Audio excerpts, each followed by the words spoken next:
Le 11 novembre 1933, dans l'Albert Hall de l'Université de Leipzig, 960 professeurs des universités allemandes signèrent une déclaration publique d'allégeance à Adolf Hitler.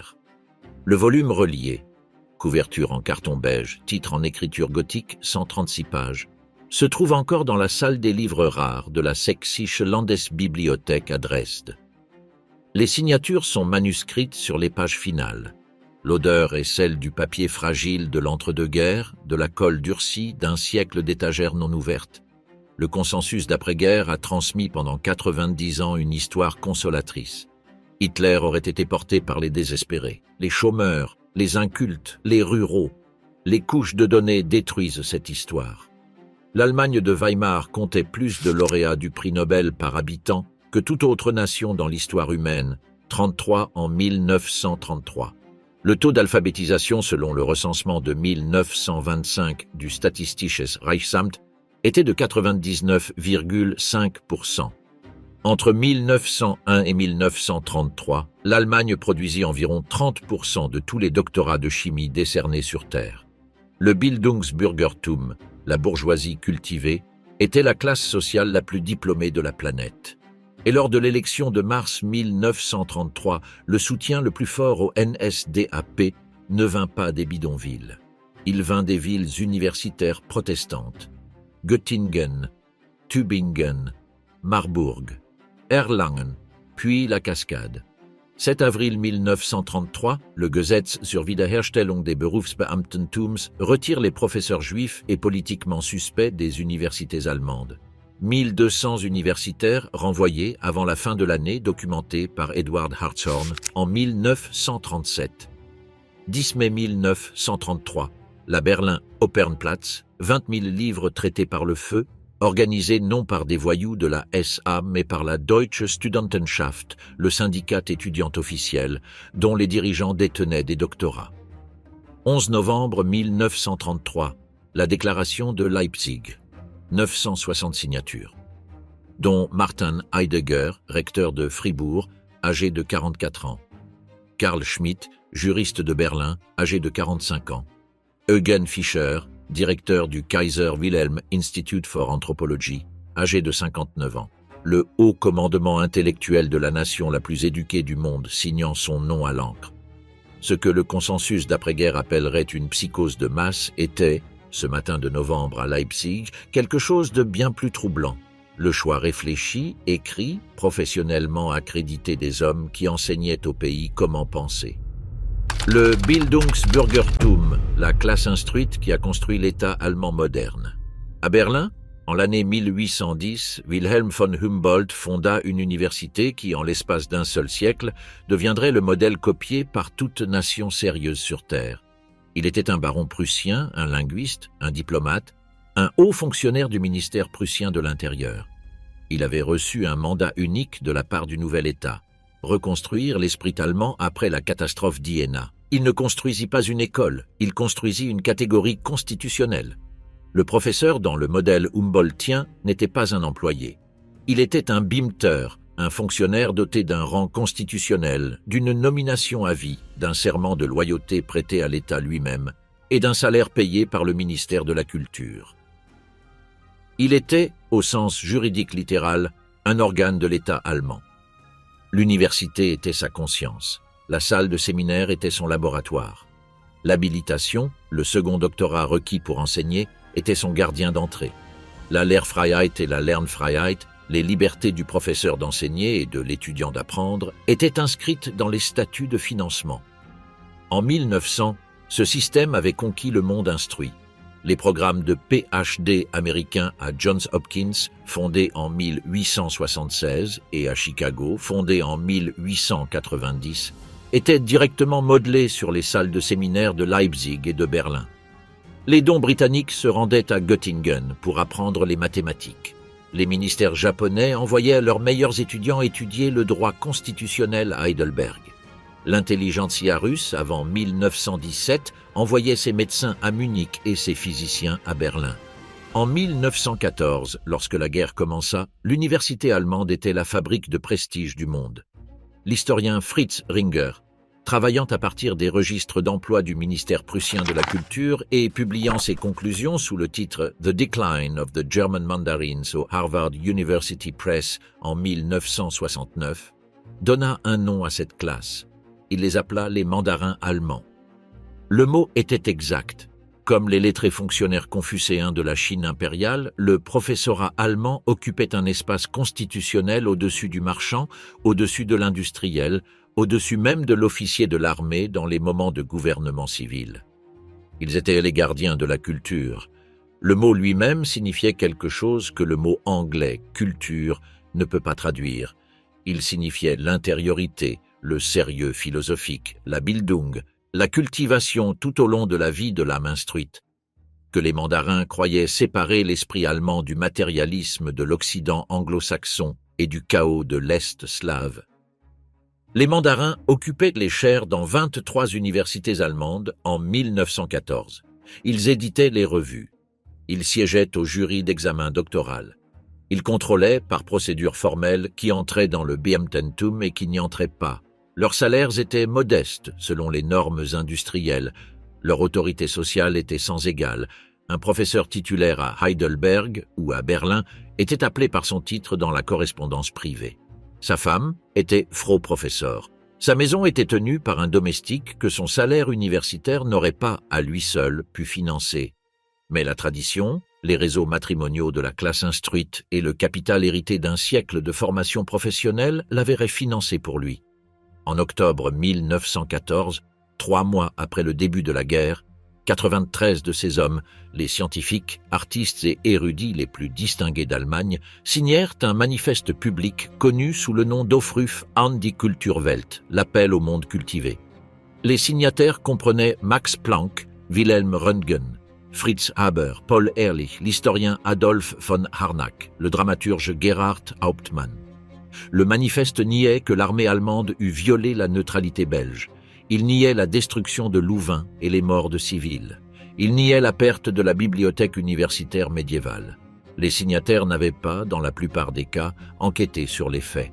Ils avaient signé parce que l'État allemand était en guerre et que les mandarins se comprenaient eux-mêmes comme son état-major intellectuel. Le manifeste fut traduit en 10 langues en quelques semaines. La communauté scientifique internationale en prit note. Beaucoup de ces signatures seraient, dans la correspondance privée après 1918, discrètement regrettées. Peu furent jamais publiquement rétractés. L'Aufruf fut la répétition. La déclaration de Leipzig de 1933 fut la représentation. Puis vint 1918. La guerre fut perdue non pas dans la perception vécue des mandarins sur le champ de bataille, mais à la table diplomatique. Le traité de Versailles fut signé dans la Galerie des Glaces le 28 juin 1919.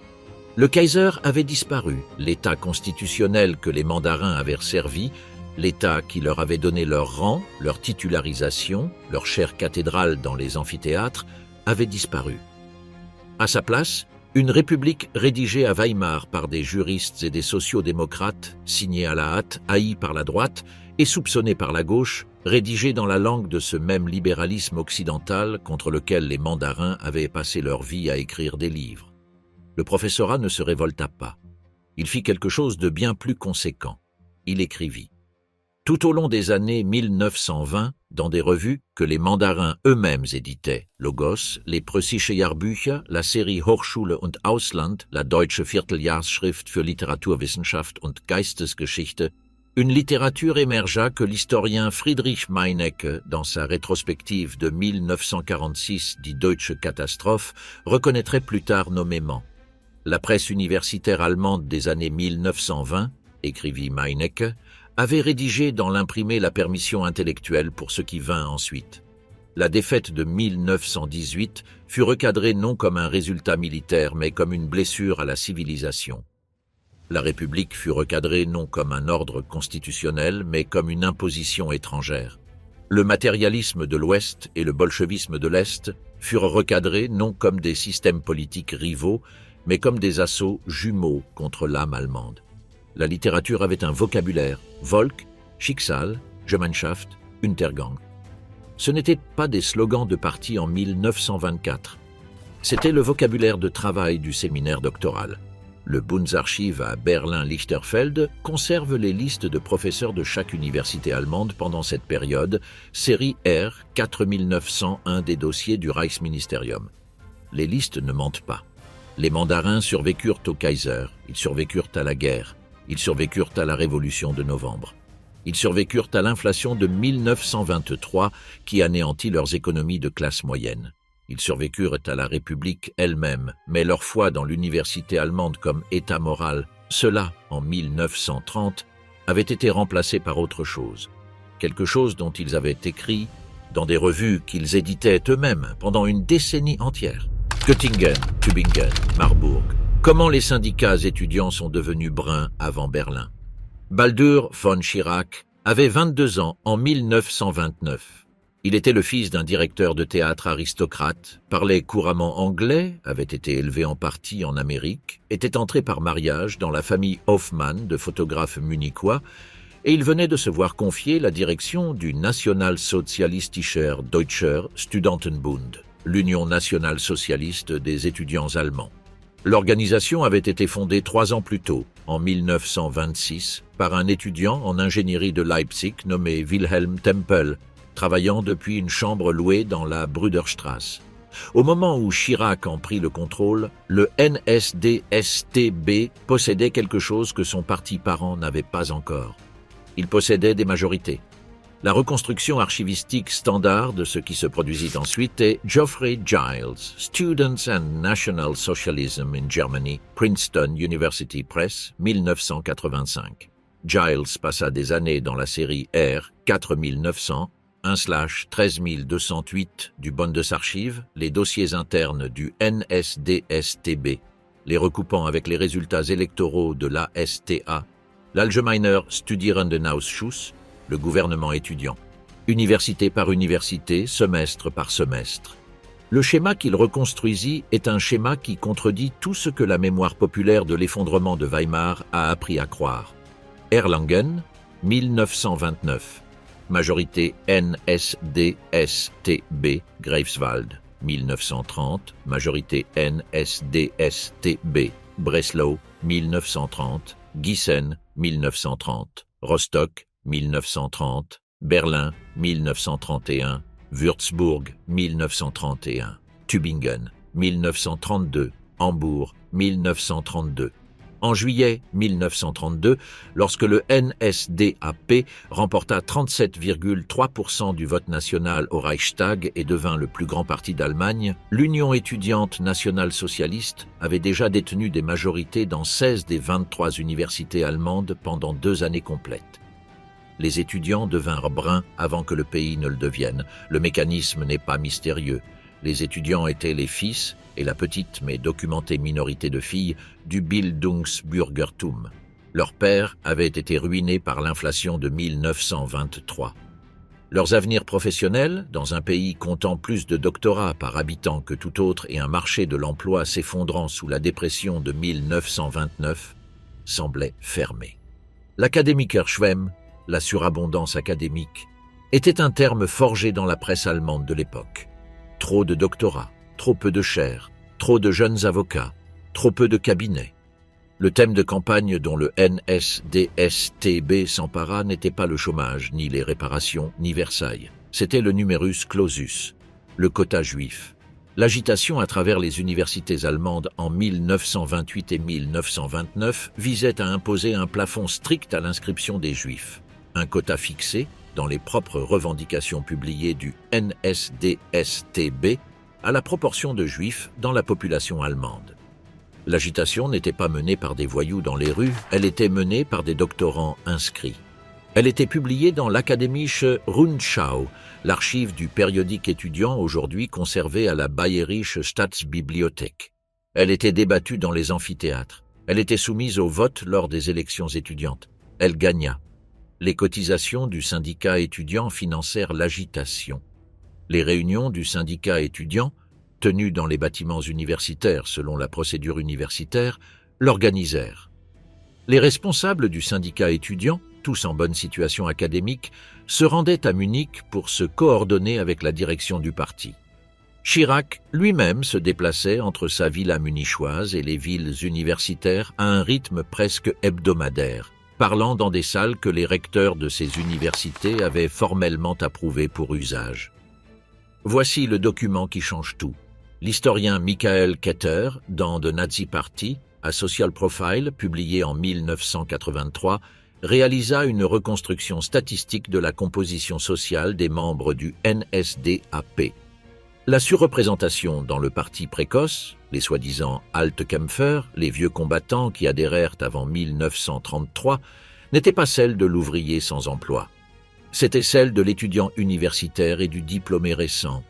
Peter Merkel, dans Political Violence Under the Swastika, 1975, réalisa une analyse statistique parallèle de 581 biographies nazies précoces tirées de la collection Theodor Abel à la Hoover Institution. La même conclusion apparut. La classe intellectuelle mena. Les masses suivirent. C'est la première grande révélation. La question « Pourquoi les instruits ont-ils suivi Hitler ?» suppose une séquence dans laquelle les instruits furent entraînés par les désespérés et les mal informés. Les archives. Gilles 1985, Keter 1983, Merkel 1975, toutes dans des travaux publiés depuis un demi-siècle, montrent la séquence inversée. Les instruits votèrent d'abord. Les syndicats étudiants devinrent bruns avant les quartiers ouvriers de Berlin. Cela n'est pas contesté parmi les historiens spécialistes. Les dossiers du Bundesarchiv sont ouverts, les résultats électoraux sont tabulés, la conclusion n'est pas contestée. La consolation d'après-guerre, selon laquelle Hitler était un phénomène ouvrier, une panique de la petite bourgeoisie inférieure, une foule d'incultes, était une commodité narrative. Ce n'était pas une conclusion. Les fils des mandarins menèrent. Les mandarins, voyant leurs amphithéâtres se remplir d'étudiants en chemises brunes, scandant dans les couloirs, ne les arrêtèrent pas. Beaucoup applaudirent, certains adhérèrent. Les autres, avec la prudence granulaire du professeur allemand diplômé, observèrent et attendirent. La Deutsche Studentenschaft, l'association étudiante nationale fêtière, fut capturée par le NSDSTB lors de son congrès de Graz en juillet 1931. À partir de ce moment-là, la direction étudiante de chaque université allemande parla d'une seule voix politique. Les fraternités de duel, les Burschenschaften et les corps qui avaient organisé la vie sociale des universités allemandes depuis l'époque napoléonienne s'alignèrent avec la nouvelle direction étudiante au cours de l'année universitaire 1932. Leur réseau d'anciens, banquiers, juges, fonctionnaires ministériels, officiers de régiment, était déjà, dans de nombreux cas, sympathisants. Le Reichsverband Deutscher Studenten, l'ancien corps étudiant conservateur qui avait autrefois rivalisé avec le NSDSTB, se dissout en 1933 et recommanda à ses membres de transférer leur loyauté à l'Union nationale socialiste. Le transfert se fit sans incident. Les mêmes étudiants, les mêmes couleurs de fraternité aux réunions, les mêmes cicatrices de duel sur les mêmes visages, une bannière différente au-dessus du pupitre. La cohorte radicalisée de 1928 produisit des noms précis qui compteraient plus tard. Hans Frank, né en 1900, étudia le droit à Munich, Kiel et Vienne et adhéra au Parti national-socialiste en 1923 à l'âge de 23 ans. Il deviendrait le général-gouverneur du régime en Pologne occupée et serait jugé au principal tribunal de Nuremberg en 1946. Hans Globke, né en 1898, termina son doctorat en droit à Gießen en 1922 et rédigerait le commentaire juridique officiel des lois raciales de 1935. Il servirait après 1953 comme chef de cabinet du chancelier Konrad Adenauer. Reinhard Heydrich, né en 1904, fils d'un directeur de conservatoire de musique, fréquenta l'Académie navale de Murvik et dirigerait l'Office central de la sécurité du Reich jusqu'à sa mort à Prague en 1942. Werner Best, né en 1903, obtint son doctorat en droit à Heidelberg en 1927 et deviendrait le juriste principal de la SS qui rédigea le cadre opérationnel des services de sécurité. Ce n'étaient pas les dépossédés, ce n'étaient pas les chômeurs, c'étaient les jeunes hommes diplômés du Bildungsbürgertum, détenteurs de qualifications professionnelles reconnues par l'État, Élevés dans la langue de Lessing et de Schiller, votant dans leurs élections étudiantes à la fin des années 1920 pour le projet politique qu'ils administreraient pendant les années 1930 et 1940. Les autodafés de mai 1933 furent planifiés par cette direction au printemps 1933 sous le slogan « Action wider den Undeutschen Geist », l'action contre l'esprit non allemand. 12 thèses furent rédigées. Elles furent clouées, en écho délibéré à Luther, aux portes des bâtiments universitaires à travers le pays. Le syndicat étudiant, non le parti, fournit les listes d'auteurs à brûler. Thomas Mann, Heinrich Heine, Sigmund Freud, Erich Maria Remarque, Karl Marx, Bertolt Brecht. Les listes furent établies par des étudiants diplômés qui avaient lu les livres qu'ils livraient désormais au feu. Et le matin du 30 janvier 1933, lorsque la nouvelle parvint à Fribourg et à Heidelberg que le Reichsprésident Paul von Hindenburg avait nommé Adolf Hitler Reichskanzler, la nouvelle fut accueillie dans les amphithéâtres non par le choc mais par des discours préparés, des discours qui avaient été rédigés dans les semaines précédentes. Heidegger à Fribourg, le recteur qui devint la voix du régime. Martin Heidegger avait 43 ans. Il était petit, méticuleux, un marcheur infatigable des sentiers de la forêt noire, l'auteur de Sein und Zeit, l'œuvre philosophique la plus influente du XXe siècle. Et le 21 avril 1933, ses collègues de l'Albert-Ludwigs-Université à Fribourg l'élurent recteur. 10 jours plus tard, le 1er mai, il demanda son adhésion au NSDAP, carte numéro 3, 125894. Il maintint la carte à jour jusqu'en 1945. Le 27 mai 1933, dans l'aula de l'université, devant un public qui comprenait de hauts responsables du parti en uniforme et l'ensemble du corps professoral réuni, il prononça le discours de rectorat qui serait publié en quelques semaines par Wilhelm Weiss à Breslau sous le titre « Die Selbstbehauptung der Deutschen Universität », l'auto-affirmation de l'université allemande. Le texte est conservé dans l'Universitätsarchiv Freiburg, série B1, aux côtés de la correspondance complète du recteur pour l'année. La reconstruction archivistique définitive est Hugo Ott Martin Heidegger, Unterweg zu seiner Biographie, publiée en 1988.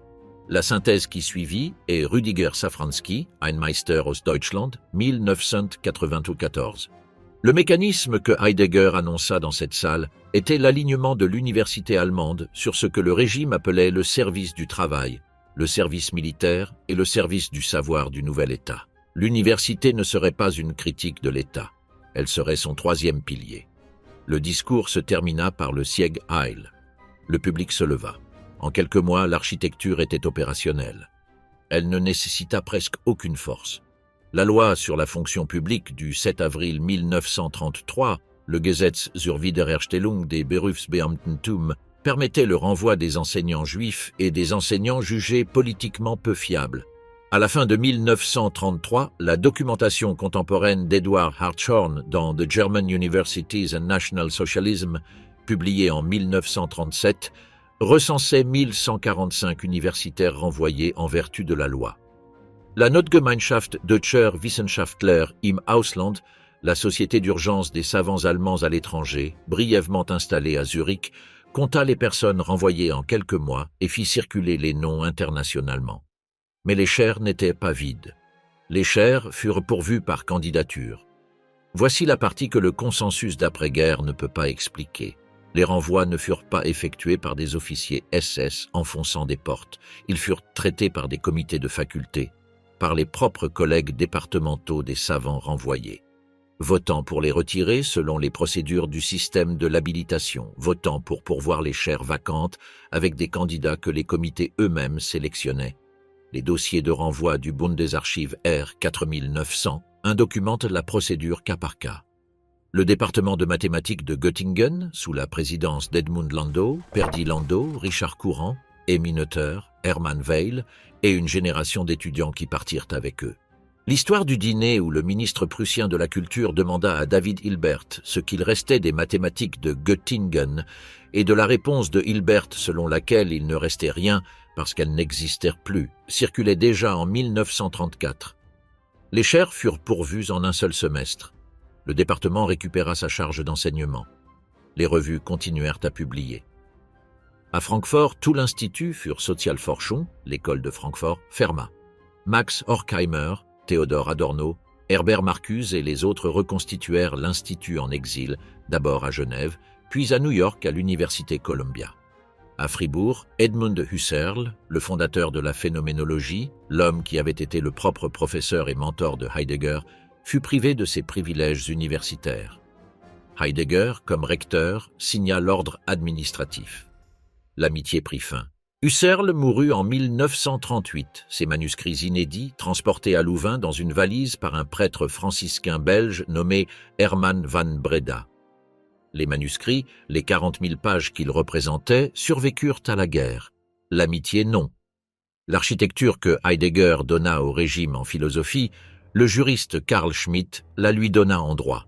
Schmitt avait 45 ans, professeur de droit constitutionnel à Berlin, auteur de Politische Theologie et de Der Begriff des Politischen, et le même jour où Heidegger demanda son adhésion au parti, le 1er mai 1933, Schmitt la demanda également. Son traité Staat, Bewegung, Volk, publié plus tard cette année-là, fournit le vocabulaire juridique de la dissolution du gouvernement constitutionnel. Le parti n'était pas subordonné à l'État. Le parti était le mouvement de l'État, sa forme politique, sa source de légitimité constitutionnelle. Le Reichstag n'avait pas besoin de légiférer. La volonté du Führer, transmise par le parti, était la loi. Schmitt écrivit le commentaire juridique qui défendit les tueries de la purge de Röhm en juin 1934 comme un acte de protection constitutionnelle de l'État. L'article parut dans la Deutsche Juristenzeitung en août. Il s'intitulait, dans le vocabulaire juridique que le régime préférait, « Der Führer schützt das Recht » « Le Führer protège le droit ». Schmitt conserva sa chaire berlinoise jusqu'en 1936. Il fut alors écarté de ses fonctions officielles dans le parti, non pour opposition mais parce que sa loyauté idéologique avait été mise en doute par des rivaux SS. Il conserva son professorat jusqu'en 1945, sa pension par la suite, et la réputation internationale qui, des décennies plus tard, ferait de lui l'un des théoriciens constitutionnels les plus cités du XXe siècle. Il mourut dans son lit en 1985, dans le village de sa naissance, titulaire d'un doctorat honorifique de l'université de Murcie. La troisième architecture était scientifique. Eugen Fischer avait 59 ans. Il était le directeur fondateur, depuis 1927, du Kaiser Wilhelm Institute for Anthropology, Human Heredity and Eugenics à Berlin-Dahlem. L'institut avait été construit avec l'argent de la fondation Rockefeller. Son appareil scientifique, les enquêtes généalogiques, les études sur les jumeaux, les méthodes statistiques, étaient à la pointe de la technique. L'Institut de Fischer fournissait ce que le régime appelait la science raciale. Le cadre, les diagrammes, le vocabulaire technique, les chaînes de citations dans les revues internationales qui donnaient à la loi raciale du régime une autorité scientifique qu'aucune brute en chemise brune n'aurait pu fournir. L'étudiant de Fischer, Ottmar von Verschuer, hériterait de l'Institut. L'étudiant au doctorat de Verschuer, un jeune médecin nommé Joseph Mengele, recevrait son diplôme de médecine de Francfort en 1938 et son doctorat d'anthropologie de Munich en 1935. Les noms se relient, les institutions se relient. Les dissertations sont sur les rayons à Münster, Francfort et Munich. L'audit complet fut publié par la commission présidentielle de la société Max Planck en 17 volumes entre 2000 et 2008. Les mandarins ne résistèrent pas. Ils coécrivirent. Heidegger dans l'amphithéâtre, Schmitt dans la faculté de droit, Fischer dans le laboratoire. Les savants renvoyés quittèrent le pays. Lise Meitner, la physicienne née en Autriche qui avait collaboré avec Otto Hahn au Kaiser Wilhelm Institute for Chemistry depuis 1907 et qui, avec son neveu Otto Frisch en Suède en décembre 1938, donnerait la première interprétation théorique de la fission nucléaire, fut protégée par sa citoyenneté autrichienne jusqu'à l'Anschluss de mars 1938. Après l'Anschluss, sa citoyenneté devint allemande, les lois raciales s'appliquèrent, et en 4 mois, elle fut exfiltrée de Berlin par des collègues néerlandais avec 10 Reichsmark dans son sac et la bague en diamant que Hahn lui avait glissée dans la main sur le quai. Elle ne travaillerait plus jamais en Allemagne. Les chaires furent pourvues. Les universités ne s'arrêtèrent pas. Médecins, avocats, ingénieurs, comment les professions diplômées ont rejoint le parti. À Berlin, En 1933, la Reichsärztekammer, la chambre des médecins du Reich, devint l'autorité de délivrance des licences pour chaque médecin exerçant en Allemagne. Son président était Gerhard Wagner, né en 1888, médecin munichois, membre du NSDAP depuis 1929 et architecte de ce que le régime construirait au cours de la décennie suivante. Une profession médicale liée au régime non seulement par l'idéologie, mais par la structure même de l'autorisation professionnelle.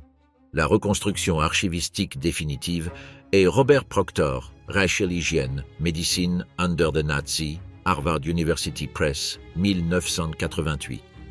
La reconstruction complémentaire profession par profession est Konrad Jarausch, The Unfree Professions. German Lawyers, Teachers and Engineers, 1900 à 1950, Oxford, 1990. Le volume compagnon est Michael Cater, Doctors under Hitler, 1989. Les chiffres que Proctor, Cater et Jarausch reconstruisent à partir des registres d'adhésion des Reichskammer, aujourd'hui conservés au Bundesarchiv R18 et R1501, sont les chiffres qui auraient dû régler la question de ce qu'était réellement la base de Hitler il y a des décennies. En 1942, 45% de tous les médecins allemands avaient adhéré au NSDAP, le taux d'adhésion au parti le plus élevé de toute profession dans le pays. Biologistes, 65%, avocats, en 1937, 33%, ingénieurs, 24%. Enseignants dans la Ligue nationale socialiste des enseignants, la NSLB, en 1937, 97%. 97. Le mécanisme était bureaucratique, non violent. Après 1935, les nominations les plus prestigieuses en médecine, en droit, dans la fonction publique et dans les universités exigeaient, en pratique sinon toujours dans la réglementation formelle, l'adhésion au parti ou l'adhésion à l'une des chambres professionnelles approuvées. L'Allemand diplômé, élevé dans la tradition humboldtienne à considérer la licence professionnelle comme un rang constitutionnel, fit le calcul que des millions de ses collègues firent.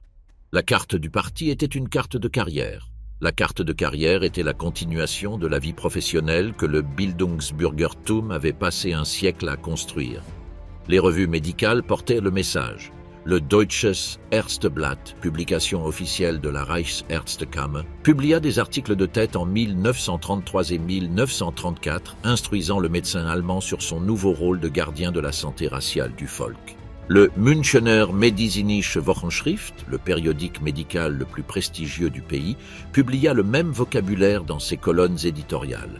Le vocabulaire était technique. Les diagrammes étaient professionnels. Les arguments étaient annotés par des références à des revues internationales. Le médecin allemand, les lisant à sa table du petit déjeuner, y voyait la continuation de sa formation professionnelle. Non, une rupture avec elle. Le 14 juillet 1933, 6 mois après l'arrivée du régime, le Gesetz zur Verhütung Erbkrankennachwuchses fut promulgué, la loi sur la santé héréditaire. Elle établit les Erbgesundheitsgericht, les tribunaux de santé héréditaire qui furent autorisés à ordonner la stérilisation involontaire de patients diagnostiqués avec une liste d'affections. Déficience mentale héréditaire, schizophrénie, maladie maniaco-dépressive, épilepsie héréditaire, chorée de Huntington, cécité héréditaire, surdité héréditaire, malformation physique grave et alcoolisme grave. La loi ne fut pas rédigée par des officiers SS, elle fut rédigée par des médecins, elle fut débattue dans les revues médicales. Elle fut votée comme loi par des associations de médecins. Les dossiers des tribunaux de santé héréditaires conservés au Bundesarchiv R1501 documentent environ 400 000 procédures effectuées en vertu de la loi entre 1934 et 1945. Le Kaiser Wilhelm Institute for Psychiatry à Munich, sous Ernst Rudin, fournit le cadre scientifique. Rudin détenait un doctorat en médecine de Heidelberg. Il avait été formé à Zurich. Il était, en 1933, l'un des généticiens psychiatriques les plus cités au monde. Il avait été un contributeur important au mouvement eugéniste international des années 1920, un collègue de chercheurs américains à Cold Spring Harbor, un correspondant fréquent de collègues britanniques et scandinaves. Il conserva sa direction tout au long du régime. Il mourut en 1952 dans son appartement de Munich, après une brève procédure de dénazification d'après-guerre qui le classa comme Mitläufer, un compagnon de route. Il paya une amende, il conserva sa pension. Le même schéma se répéta dans toutes les professions. La Reichsrechtsanwaltskammer, la chambre des avocats du Reich, purgea ses membres juifs en vertu de la loi du 7 avril. Leurs affaires furent redistribuées à des collègues non juifs.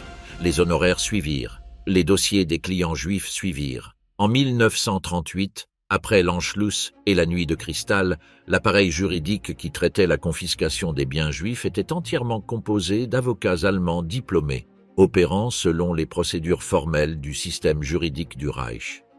Les actes furent notariés. Les transferts furent enregistrés. Les honoraires furent encaissés. Les dossiers judiciaires existent. Ils sont conservés là où ils ont survécu à la guerre, dans les Staatsarchives régionaux à travers l'Allemagne, Hambourg, Munich, Cologne, Düsseldorf. L'historien Christoph Kreutzmüller, dans son étude de 2012 sur la dépossession des entreprises juives berlinoises, documenta la procédure entreprise par entreprise. Les avocats qui menèrent ces procédures étaient, dans de nombreux cas, les avocats qui avaient auparavant représenté les clients juifs qu'ils expropriaient désormais. Le système de licence rendait la substitution invisible pour l'observateur occasionnel. Le même papier a en tête, le même bureau, la même procédure, un nom différent sur l'acte. Les ingénieurs ne furent pas moins intégrés. Le Verein Deutscher Ingenieur, l'association des ingénieurs allemands, fondée en 1856, se restructura selon les principes du régime au cours des 2 premières années. Les listes de membres furent passées au peigne fin. Les ingénieurs juifs furent expulsés. Les revues techniques, la WDI Zeitschrift, le Stahlbau, le Bauingenieur, continuèrent à paraître sous les mêmes noms de rédacteurs avec les mêmes normes d'évaluation par les pairs sous des conseils réorganisés. Le conglomérat chimique I.G. Farben, le conglomérat électrique Siemens, le conglomérat sidérurgique Krupp, ceux-ci étaient pourvus, au niveau de l'ingénierie, d'hommes dont la formation technique faisait l'envie du monde industriel et dont l'alignement politique était, à la fin des années 1930, l'alignement opérationnel du régime. La Ligue des enseignants, la NSLB, restructura le programme scolaire. La tâche de l'historien, le cours de biologie, la liste de lecture littéraire, le cours de musique, tout fut remodelé en 24 mois. Le taux d'adhésion de 97% documenté par Jarausch ne fut pas contraint. Pour beaucoup d'enseignants, ce fut un engagement sincère. Pour les autres, ce fut un calcul de carrière. Le résultat fut opérationnellement identique. Une génération d'enfants allemands fut instruite par des pédagogues certifiés détenant des qualifications d'enseignement d'État, dans un programme qui les préparait à ce qui suivit. Voici ce que fit l'Allemand diplômé entre 1933 et 1939. Il notarisa l'acte, il rédigea la thèse, il signa l'ordre de stérilisation, il déposa le formulaire de réquisition, il publia l'article dans la revue que sa presse universitaire imprimait encore sur le même papier qu'elle avait toujours utilisé. La persécution de la population juive d'Allemagne, la logistique de déportation, le système concentrationnaire qui s'étendrait après 1939, chaque procédure administrative que ces systèmes exigeaient fut exécutée par des hommes titulaires de doctorat, des hommes titulaires de diplômes de droit, des hommes ayant une formation médicale, des hommes dont la formation professionnelle avait été la fierté de la nation la plus diplômée de la Terre. La question n'est plus de savoir si les instruits ont suivi Hitler.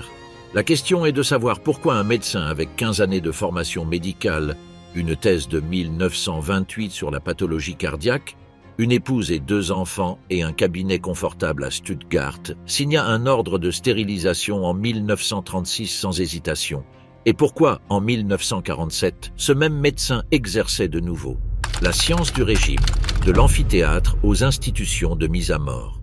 Le 1er octobre 1939, Adolf Hitler signa une autorisation antidatée pour ce que les propres documents administratifs du régime appelaient la destruction de la vie indigne de vivre, et le programme fut placé sous l'administration de médecins.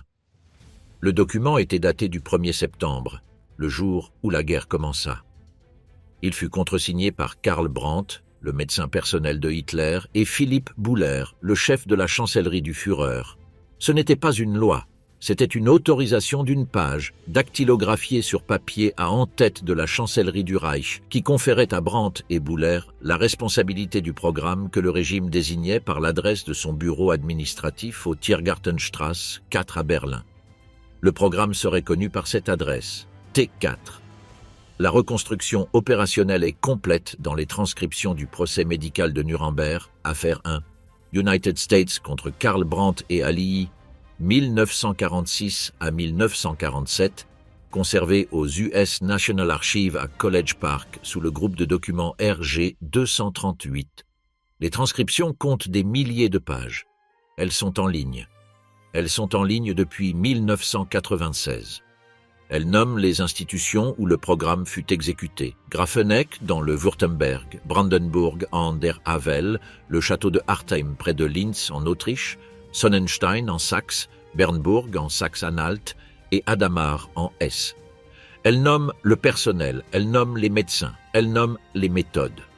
Environ 70 000 patients handicapés moururent dans ces 6 institutions entre janvier 1940 et août 1941, lorsque la protestation publique, le plus célèbrement le sermon du 3 août 1941 de l'évêque catholique de Münster, Clemens August von Galen, força l'arrêt de la phase publique du programme. Le sermon fut reproduit sous forme de pamphlet, introduit clandestinement à travers le Reich par des laïcs catholiques, largués au-dessus des villes allemandes par la Royal Air Force au printemps 1942. Le programme ne s'arrêta pas. Il se décentralisa. Il se déplaça dans les services médicaux des hôpitaux psychiatriques à travers le Reich, où il continua par d'autres moyens. Régime de famine, refus de traitement, sédation létale, jusqu'en 1945. Les médecins administrateurs étaient diplômés des facultés de médecine allemandes. Ils avaient prêté le serment d'Hippocrate. Ils avaient réussi l'examen d'État. Ils détenaient le rang de Medizinalrat. L'historien Henry Friedlander, dans The Origins of Nazi Genocide, publié en 1995 par l'University of North Carolina Press, retraça la continuité opérationnelle du programme T4 au système concentrationnaire qui suivit. Le même personnel, transféré vers l'Est, appliquant les mêmes techniques apprises dans les 6 institutions aux populations que le régime désignait pour ce qu'il appelait l'Est. Les dossiers du personnel existent, les transferts sont documentés. La continuité n'est pas contestée. À Berlin-Dahlem, au cours des mêmes années, le Kaiser Wilhelm Institute for Anthropology, Human Heredity and Eugenics, poursuivait son travail scientifique sous Ottmar von Verschuer, qui avait succédé à Eugen Fischer comme directeur en 1942. Le financement de Verschuer venait du Reichsforschungsrat, le conseil de recherche du Reich, sous des numéros de subventions documentés dans les dossiers Bundesarchiv R 73 et reconstruits en détail par le biologiste allemand Benno Müller-Hill dans son étude de 1984 Tödliche Wissenschaft. Verschuer étudiait les jumeaux. Les échantillons de recherche, sang, yeux, tissus, étaient fournis par une seule source. Le fournisseur était son ancien assistant doctoral, un jeune SS Hauptsturmführer et médecin nommé Joseph Mengele, travaillant comme médecin-chef du camp dans la section de Birkenau du complexe d'Auschwitz à partir de mai 1943. Les échantillons voyageaient par la poste. Les rapports voyageaient par la poste dans la direction opposée. Les numéros de subvention existent. La correspondance, partielle mais dévastatrice dans ce qui en subsiste, se trouve dans les papiers Verschuer à l'Universitätsarchiv Münster. Le mécanisme que le régime avait construit dans l'Institut de Fischer en 1927, l'architecture scientifique de la loi raciale, était désormais relié opérationnellement au camp d'Auschwitz par une adresse postale. À Strasbourg, où la Reichsuniversité allemande avait été installée en 1941 après l'annexion de l'Alsace, l'anatomiste August Hirt assembla une collection squelettique comparative. Les restes provenaient de prisonniers sélectionnés à Auschwitz, transférés au camp de Natzweiler-Struthof dans les Vosges, et traités pour l'Institut anatomique de l'université. La collection fut découverte, partiellement assemblée, par les forces françaises et américaines en novembre 1944. Les procès subséquents de Nuremberg traitèrent à l'affaire. Les restes reçurent une sépulture. La reconstruction se trouve dans les transcriptions du procès. Les restes furent catalogués sous des numéros d'entrée universitaires. À Peenemünde, sur la côte baltique, le programme de fusée de l'armée allemande, le missile balistique Agregat 4, connu sous le nom de V2, fut développé sous la direction technique d'un jeune docteur en ingénierie nommé Werner von Braun, né en 1912, titulaire d'un doctorat en physique de la Friedrich-Wilhelms-Universität à Berlin, 1934. La production en série du V2 fut déplacée en 1943, après le bombardement allié de Peenemünde, vers le complexe souterrain de Mittelbau-Dora dans les montagnes du Harz. La main-d'œuvre était fournie par le système concentrationnaire. Environ 60 000 prisonniers passèrent par Mittelbau-Dora. L'historien Michael Neufeld, dans The Rocket and the Reich, 1995, documenta environ 6 000 morts de prisonniers dans le processus de production. Par épuisement, par malnutrition, par maladie, à cause des conditions du travail souterrain que les dossiers opérationnels du système concentrationnaire à la Stiftung Gedenkstätten Buchenwald und Mittelbau-Dora conservent en détail. Von Braun visita l'installation de production. Les visites figurent dans les archives. À Eschingen, dans les derniers mois de la guerre, Werner Heisenberg, le physicien lauréat du prix Nobel, le fondateur de la mécanique quantique, dirigeait l'orientation scientifique de l'Uran-Verin, le programme de recherche nucléaire du régime à l'Institut Kaiser Wilhelm de physique déplacée. Le programme n'avait pas produit d'armes, qu'il l'eût pu avec plus de temps et plus de ressources et débattu. Ce qui n'est pas débattu, c'est que le programme existait, qu'il était financé, qu'il poursuivait l'ingénierie d'une réaction en chaîne et que Heisenberg le dirigeait. Puis la guerre prit fin. Heisenberg, von Braun et 8 autres physiciens allemands de haut rang furent détenus par les Britanniques à Farm Hall, une maison de campagne anglaise près de Cambridge, entre juillet et décembre 1945. Leurs conversations furent enregistrées par des microphones cachés. Les transcriptions furent classifiées au plus haut niveau. Elles furent déclassifiées en 1992 et publiées sous le titre Opération Epsilon, édité par le physicien Jeremy Bernstein.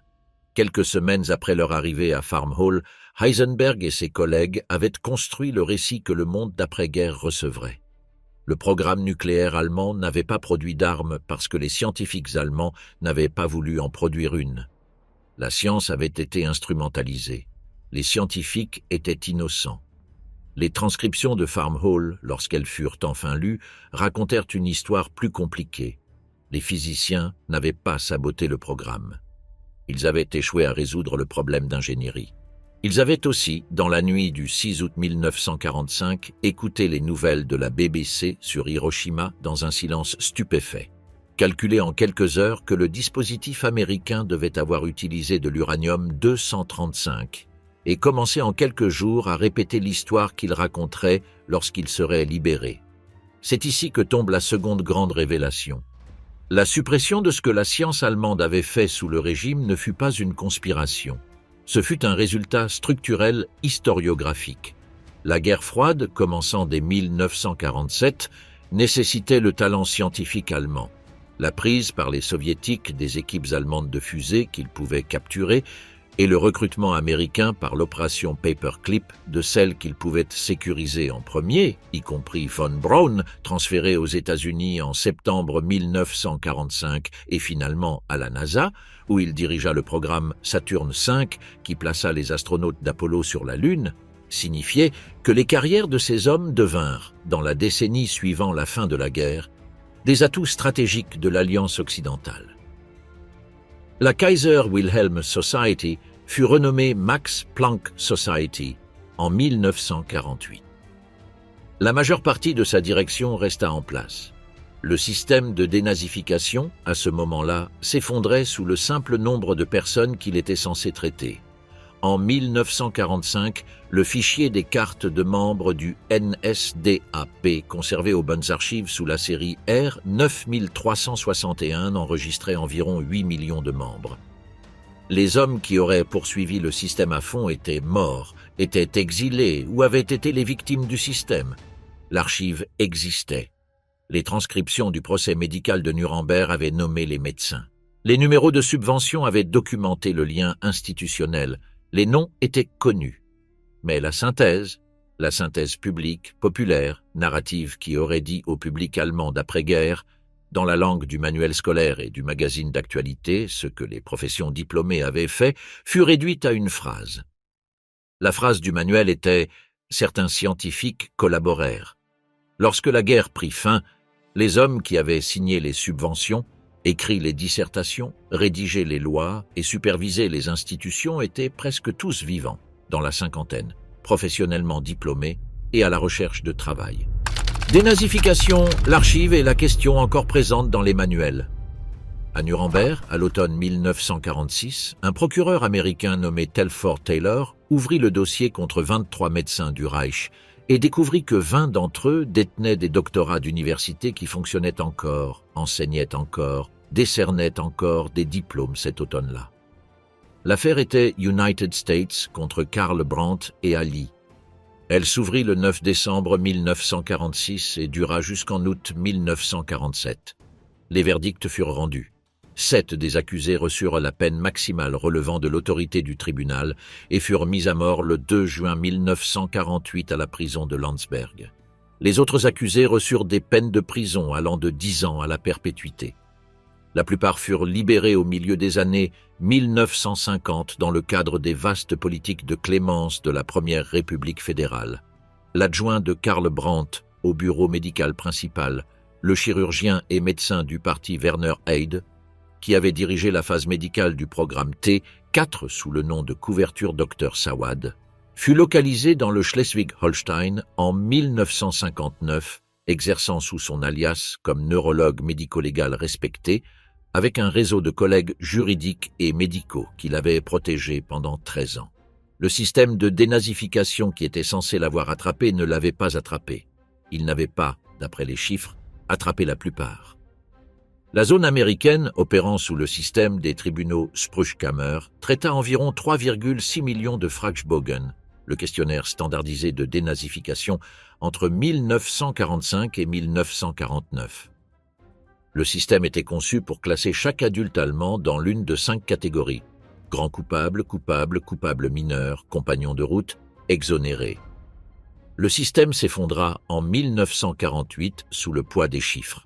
La vaste majorité des cas furent traités comme Mitläufer, compagnons de route, avec des amendes nominales et une pleine restauration des droits civiques. En 1951, l'article 131 de la loi fondamentale du gouvernement Adenauer restaura les droits de la fonction publique et les pensions de presque tous les fonctionnaires révoqués sous la dénazification. En 1955, l'historien Norbert Frey documenta dans son étude Vergangenheitspolitik qu'environ 60% des juges fédéraux ouest-allemands avaient servi dans le système judiciaire du régime. Le chiffre comparable au ministère des Affaires étrangères était d'environ 40%. L'Office fédéral de police criminelle, le Bundeskriminalamt, fondé en 1951, fut doté à ses niveaux supérieurs d'hommes dont les carrières avaient commencé dans l'Office central de la sécurité du Reich. La commission indépendante, qui audita l'histoire du ministère des Affaires étrangères, l'Unabhängige Historiker Commission, publia ses conclusions en 2010 sous le titre Das Amt und die Vergangenheit. Les conclusions furent impitoyables. Le service diplomatique de la République fédérale avait été, dans ces 2 premières décennies, une institution de continuité substantielle avec le service diplomatique du régime. Le schéma n'était pas caché. Il était, dans la presse allemande publiée des années 1950, parfois signalé. Il ne fut pas, par le consensus politique de la Première République fédérale, transformé en question nationale centrale. Il y avait des raisons urgentes. L'État allemand était en train d'être reconstruit. La guerre froide était engagée. L'Alliance occidentale exigeait une Allemagne de l'Ouest stable. Les architectes du nouvel État, Konrad Adenauer en premier lieu, calculèrent qu'un règlement de comptes approfondi avec le personnel diplômé des 12 années précédentes rendrait la reconstruction impossible. Le calcul fut fait. Le personnel diplômé retourna à ses chaires, à ses tribunaux, à ses hôpitaux. Le Bildungsbürgertum survécut à la guerre comme il avait survécu à la guerre de 1918. Le règlement de compte fut différé. Il fut différé jusqu'à 1968. La rupture générationnelle, lorsqu'elle arriva, vint des enfants de ses parents diplômés. Le mouvement étudiant de 1968 en Allemagne de l'Ouest fut d'une manière qui le distinguait de ses contemporains français et américains, non principalement à propos du Vietnam ou de la société de consommation. Il porta sur les pairs. Les psychanalystes de Francfort Alexander et Margaret Mitscherlich, dans leur étude de 1967 dit Unfähigkeit zu trauern, l'incapacité de faire le deuil, nommèrent le silence qui avait structuré la famille allemande d'après-guerre. L'incapacité de faire le deuil du régime était, soutenaient les Mitscherlich, une condition structurelle de la psyché allemande d'après-guerre, transmise des parents diplômés qui ne pouvaient pas parler de ce qu'ils avaient fait aux enfants qui ne pouvaient pas cesser de demander. L'auditorium où les étudiants de 1968 confrontèrent le recteur de l'Université libre de Berlin avait été construit en 1954. Les chaises de la salle avaient été occupées, dans certains cas, par les mêmes professeurs qui avaient occupé des chaises à la Friedrich-Wilhelms-Universität en 1939. Les étudiants connaissaient les noms, ils avaient lu les curriculum vitae, ils avaient cherché les dissertations. Le premier président de la République fédérale, Theodor Heuss, lui-même historien, libéral, un homme qui avait voté pour la loi des pleins pouvoirs en mars 1933 et vécu avec ce vote jusqu'à la fin de sa vie, avait appelé la déclaration des professeurs de Leipzig de novembre 1933 le document le plus honteux de l'histoire académique allemande. Le philosophe Karl Jaspers, dans ses conférences de 1946 dit Schuldfrage, la question de la culpabilité allemande, avait tracé la distinction entre culpabilité criminelle, culpabilité politique, culpabilité morale et culpabilité métaphysique. La distinction avait été publiée. Elle n'avait pas été largement absorbée. Hannah Arendt, la philosophe qui avait autrefois été l'étudiante et l'amante de Heidegger, qui avait fui l'Allemagne en 1933 et la France de Vichy en 1941, retourna en Allemagne en 1949 au nom de l'organisation Jewish Cultural Reconstruction et parcourut le pays en interrogeant d'anciens collègues. Ces lettres de ce voyage, publiées dans sa correspondance avec Karl Jasper, consignèrent le Bildungsbürger allemand qu'elle rencontrait dans leurs appartements reconstruits, les mêmes meubles, les mêmes livres, les mêmes gestes d'accueil cultivés, et la même incapacité, 12 ans après le début du régime et 4 ans après sa fin, à dire ce qu'ils avaient fait. Puis, lentement, l'archive commença à s'ouvrir. Le Berlin Document Center, qui conservait l'index des cartes d'adhésion du NSDAP sous administration américaine depuis 1945, fut rendu au contrôle allemand en 1994. Le Bundesarchiv numérisa l'index. L'historien Götz Ali, dans Hitlers Volksstaat, publié en 2005, reconstruisit la structure financière du régime, le transfert systématique de richesses des populations persécutées vers la vaste classe moyenne diplômée, et démontra, document par document, le degré auquel le régime avait été un projet de bénéfice matériel pour l'Allemand instruit. La société Max Planck, successeur d'après-guerre de la Kaiser Wilhelm Gesellschaft, mandata une commission présidentielle en 1999 pour auditer sa propre histoire institutionnelle sous le régime. La commission travailla pendant 9 ans. Elle publia ses conclusions en 17 volumes chez Wallstein Verlag, Göttingen, entre 2000 et 2008. Les conclusions furent sans compromis. Les instituts Kaiser Wilhelm avaient été, dans la reconstruction documentée de la commission, intégrés opérationnellement au programme ratio et militaire du régime. Verschuer avait dirigé l'institut qui recevait des échantillons d'Auschwitz. Rudin avait dirigé l'institut qui fournissait le cadre scientifique de la loi sur la santé héréditaire. La direction avait été, dans la transition d'après-guerre, substantiellement restaurée. Ici arrive la troisième révélation, et c'est celle que le spectateur moyen est le plus susceptible de n'avoir jamais entendue. Chaque affirmation dans ce récit, les majorités électorales du NSDSTB publiées par Gilles en 1985, le taux de 45% de médecins membres du parti documenté par Proctor en 1988, le taux de 97% d'enseignants dans la NSLB documenté par Jarausch en 1990, la correspondance Verschuer-Mengele reconstruite par Müller-Hill en 1984, les institutions T4, nommées dans les transcriptions du procès médical de Nuremberg en ligne depuis 1996, La restauration professionnelle d'après-guerre reconstruite par Frey et Ali, l'audit institutionnel achevé par la commission Max Planck en 2008, la continuité du ministère des Affaires étrangères documentée par l'Historiker Commission en 2010 se trouve dans l'historiographie archivistique publiée. Les dossiers du Bundesarchiv sont ouverts. L'index des cartes est consultable. Les dissertations sont sur les étagères. Les transcriptions du procès sont en ligne. La vérité granulaire n'a pas été supprimée. Elle a été publiée, évaluée par les pairs, indexée et rendue retrouvable depuis un demi-siècle. La raison pour laquelle la plupart des gens croient encore que Hitler fut porté par les incultes, les chômeurs et les désespérés n'est pas que l'archive a échoué. C'est que la réponse que donne l'archive est insupportable. La nation la plus diplômée de la Terre vota, enseigna, disséqua, prescrivit, théorisa et notarisa son chemin vers le régime. Les instruits n'étaient pas les victimes de la catastrophe. Ils en furent les architectes. La phrase de Manuel, selon laquelle, en période de crise économique, le peuple allemand se tourna vers l'extrémisme, n'est pas factuellement fausse. C'est une phrase écrite pour rendre la réponse survivable. La déclaration de Leipzig du 11 novembre 1933, avec ses 960 signatures, est encore sur son étagère à Dresde. Les hommes qui la signèrent moururent vieux dans leur propre lit, dans des villes qu'ils avaient contribué à ruiner et qui avaient été reconstruites autour d'eux. Le volume relié se trouve sur son étagère à Dresde, carton beige, titre gothique. Les noms à la main sur les pages finales. La plupart de ces hommes vécurent jusque dans les années 1960. Leurs pensions furent payées. La nation la plus éduquée du monde suivit Hitler, non malgré son éducation, mais par les canaux que son éducation avait construits. Dans un appartement du 3e étage de la Caspar David Friedrich Straße à Dresde, tandis que les hommes qui avaient repris sa chaire à la Technische Hochschule donnaient cours 2 rues plus loin, le philologue roman Victor Klemperer tenait un journal. Il avait été dépouillé de sa chaire en 1935.